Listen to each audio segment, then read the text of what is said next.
Hey all, Peter Zeihan here, coming to you from Colorado. Today we're going to talk about these Gen Z protests that are bringing down governments, most notably in Nepal and in Madagascar. And if these are two places that you don't know much about, you're not alone. What to keep in mind?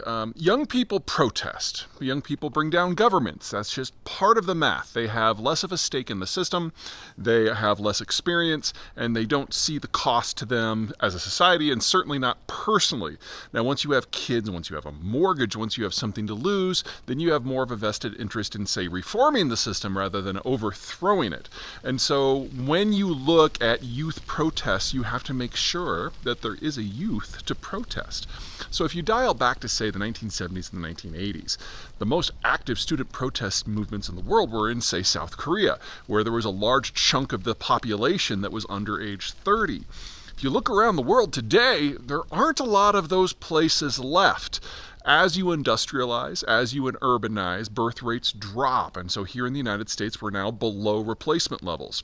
Well, in Europe, they've been below replacement levels for 50 years. Places like India and Mexico and Indonesia, Turkey, they all fell below replacement levels even before the United States did. So when you think of a place that matters because they're economically large or strategically viable, all of these places have kind of aged out of the protest stage, and what's left are much younger countries where the birth rate is still falling, but there's still a substantial percentage of the population that's below age 25. So we see Nepal and Madagascar, we're seeing Yemen, we will see places like Nigeria and maybe even Pakistan fall into that category. But for the most of the world, this youth bulge is long gone.